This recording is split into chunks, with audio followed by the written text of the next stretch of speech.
Yes, Masha. I actually have a quick question in Sure. regards to how do you decide how long you will hold the property for? It's an excellent question, and it's going to depend. It's going to differ for all of us, and it's going to differ not only from investor to investor, but for each investor, it's going to differ from deal to deal. You guys have probably heard me say my perfect world scenario is I like to buy a deal that I'd be willing to own forever. That way, when the time comes for me to consider selling, I don't become a motivated seller because, oh, I had this plan where I was going to sell it 2 years from now and I got to do this. I like to be an opportunistic seller where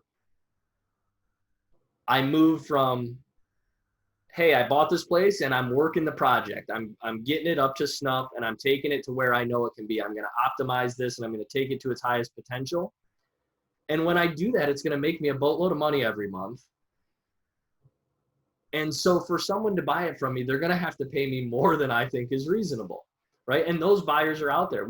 I am not the buyer for Tifton self-storage at 435 grand. That does not mean that the person who bought it got a bad deal. She's actually extremely happy. She's extremely excited to the point where she mentioned, Ken, I want to buy the next deal you sell. And coincidentally, he might have one available for her in pretty short order. So it's just different objectives. She is not someone buying Tifton the way she did.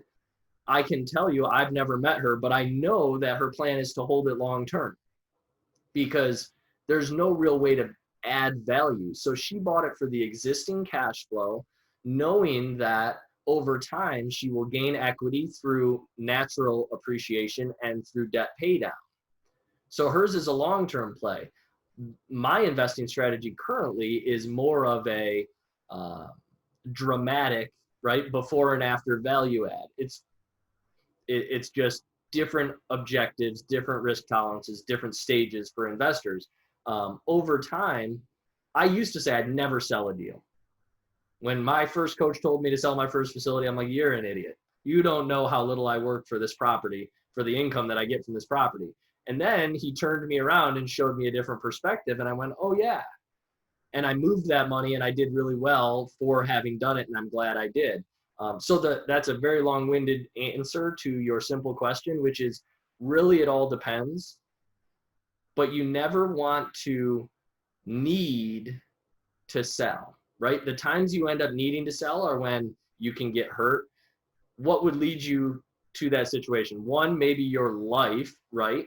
And that we can't control. What we can control as investors is never using short-term money on a project that's longer term than the money, right? Because that puts you in a hard spot. On this deal, and I know I want to let you guys go right at 10 because I appreciate you carving out this time, but I think this is really valuable to share. On this deal, you'll notice that we had a 4-year projection and we only had a 2-year loan.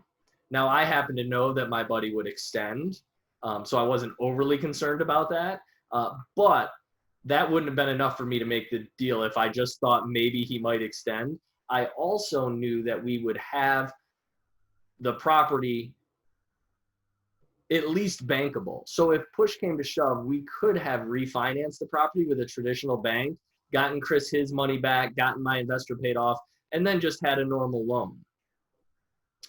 If we didn't get it quite as all the way to the finish line like we did kind of early. Does that make sense?